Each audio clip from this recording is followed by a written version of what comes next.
Thank you very much, Mr. Chairman, for holding this hearing today. Chairman Yasko, I understand that you're in the process of working out details for a visit next week to the Indian Point Energy Center, which is just outside my district. I'd like to start by discussing the procedures used to relicense our nuclear reactors. I'm very concerned about Indian Point, and I have called for its closure many years ago. I'm not against nuclear power, but I think that as an antiquated plant located near New York City, if it was being built today, it would never be sited there in Buchanan, New York. It's on two fault lines. One of the planes that hit the World Trade Center went directly above Indian Point. And when you talk about all our nuclear reactors in the country, there are 104, and all of the reactors were granted initial operating licenses for 40 years, and therefore many of those licenses are up for renewal. So far, every reactor in this country that has requested a license renewal has been approved. The NRC has never denied a single application for license renewal, and one of the reasons for that is a rule change in the early 1990s that limits the factors the NRC evaluates when considering a relicensing application. It concerns me, and I hope it concerns you, because obviously there needs to be a focus on protecting the health and safety of our citizens, and I believe the current process fails to do that. It doesn't take into account certain serious safety issues, including proximity to population centers, inability to evacuate in case of emergency, and I certainly believe that's the case with Indian Point, a risk of seismic activity. We've just recently learned that Indian Point is on two fault lines, and threat of terror attack, and New York City, unfortunately, is the #1 threat for terrorist attack. There are 25 million people living within a 50-mile radius of Indian Point. In Japan, they wanted to get everybody out of the 50-mile radius. You actually have New York City in it.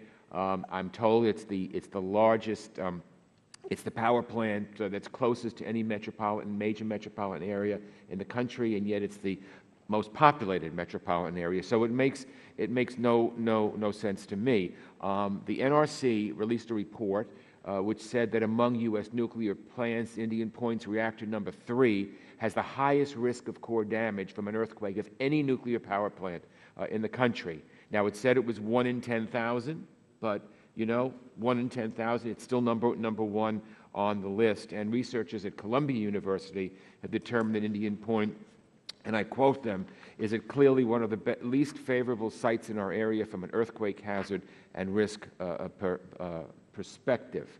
Now, none of these factors can be considered in the decision to relicense the reactors at Indian Point. They've applied to react them.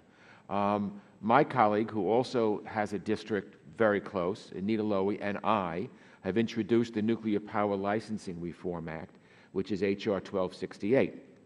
Our bill is simple. It would require the NRC to evaluate relicensing applications for nuclear reactors with the same stringent criteria used to license new plants. Right now, it's a much less stringent criteria.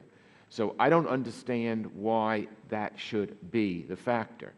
Whether you're approving a new power plant or relicensing a new power plant, safety concerns are safety concerns. It doesn't matter whether it's new or old or relicensing or not. So I would like to ask you about that and see if we could change the law. Obviously we could, but it would be a lot easier to do it if the commissioners understood and agreed with me and my colleague Congresswoman Lowy that we need to make sure that no matter whether you're building a new plant or relicensing a plant, the same stringent rules would be followed.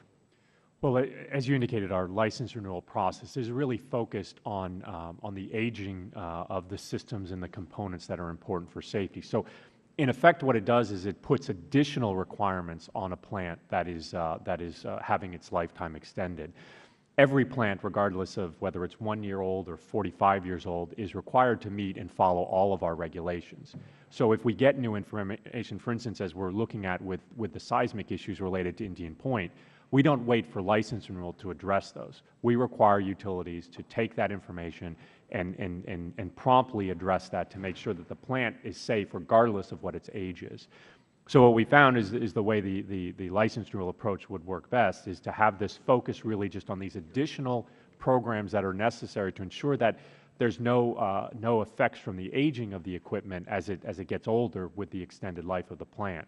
But of course, if Congress were to give us additional direction, of course we would follow whatever additional direction would be provided. But we have gone through over 66 units now have used the existing rules for their relicensing. So it's unlikely, I think, that we would be looking at particular changes in the near future. Well, let me say, and I know my time's up, I look forward to you coming to the plant, and I really believe that this plant should be shut down. I really do. And so do most of the members of the Congress that have districts right across from the plant. Thank you.